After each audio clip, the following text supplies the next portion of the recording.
படத்துடைய தயாரிப்பாளரான JSK Film Corporation mister Satish அவர்களை பேச அழைக்கிறேன்.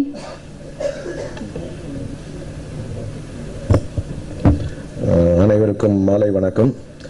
இந்த விழா மேடையில் அமைந்திருக்கும் நமது திரைப்பட டைரக்டர்கள், முன்னணி டைரக்டர்கள், நடிகர்கள், வந்திருக்கும் ஊடக பத்திரிகையாளர்கள் அனைவருக்கும் நன்றி.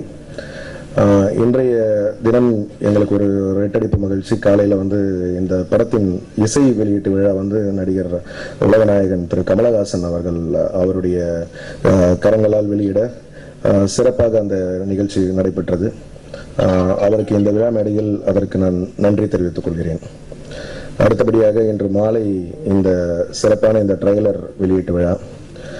முதல்ல இந்த படத்தை பற்றி ஒரு விஷயம் சொல்லணும் அப்படின்னா, இந்த படத்தில் டைரக்டர் பாலகிருஷ்ணன் அவர் இந்த கதையை மிஸ்டர் ஏலப்பன் அவங்க குருதேவன் அவங்க வீட்டிலாம் சொல்கிறதுக்கு முன்னாடி முதல்ல என்னை பார்த்து அப்ரோச் பண்ணார். இந்த மாதிரி இந்த படம் ஒரு நல்ல கதை இருக்குது, நீங்கள் பண்ணுங்க அப்படின்னு சொல்லிட்டு.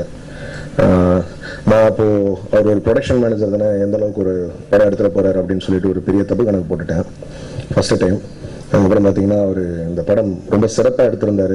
இப்போது நானே வழியே போய் அவர்கிட்ட உட்காந்து இந்த படம் எனக்கே கொடுங்க, நான் பண்ணிக்கிறேன் அப்படின்னு சொல்லிட்டு, அதுக்கு முதல்ல நான் நன்றி சொல்லணும்னா அது விஜய் சேதுபதிக்கு தான் சொல்லணும்.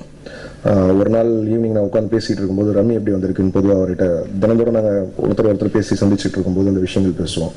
அப்போ ஒரு 15 நிமிஷத்தில் இந்த கதையை ரொம்ப பிரம்மாண்டமாக ரொம்ப நீட்டாக நரேட் பண்ணார். அது சொல்லும்போதே அடுத்த நிமிஷம் மைண்ட் செட் பண்ணிட்டோம், இதை வாங்கியே தரணும், விடக்கூடாது, நல்ல படத்தில் இது நமக்கு ஒரு மிஸ் ஆகாத ஒரு படமாக இருக்கணும் அப்படின்னு சொல்லிட்டு. மறுநாள் காலையில் பாலகிருஷ்ணனுக்கு நானே ஃபோன் பண்ணி, சார் படம் நல்லா பண்ணியிருக்கீங்களாமே அப்படின்னு. அவரும் பெருந்தன்மையாக, சார் ஆமாம் சார் நீங்கள் பண்ணிங்கன்னா நல்லாயிருக்கும் அப்படின்னாரு. சரி, அந்த வாய்ப்பை மிஸ் பண்ண வேண்டாம்னு சொல்லி அவங்களுடைய தயாரிப்பாளர்கள் ஏலப்பன் அப்புறம் ஒரு குருதேவன் அவங்களெல்லாம் வர வச்சு பேசி இந்த படத்தோட நெகட்டிவ் உரிமையை வாங்கியிருக்கேன். இந்த படத்தை வெளியிடுறதுல ரொம்ப பெருமையாக இருக்கேன். ஏன்னா என்னுடைய படங்கள் ஜேர்னி ஆஃப் ஃபிலிம்ஸ், ஆரோகணம் ஆகட்டும், பரதேசி ஆகட்டும், நடுவில் கொஞ்சம் பக்கத்தமாகட்டும், தங்க மீன்கள், இப்போது இதற்கு தான் ஆசைப்பட்ட பாலகுமார் வரைக்கும் எல்லாமே ஒரு நல்ல தரமான படங்கள் கொடுத்துருக்கோம் அப்படின்னு சொல்லிட்டு ஒரு ஒரு பெருமையான விஷயம் எனக்கு உண்டு. அந்த வகையில் இந்த படமும் நிச்சயமாக அந்த பூர்த்தியை ஏற்படுத்தும் என்பது எந்த விதமான டவுட்டும் இல்லாத ஒரு விஷயம். ஸோ அந்த வகையில் இந்த படம் சிறப்பாக வந்திருக்கிறதுக்கு பாலகிருஷ்ணன் அந்த குரூ எல்லாருக்குமே தேங்க்ஸ் சொல்லிக்கிறேன். Thank you for the nice event.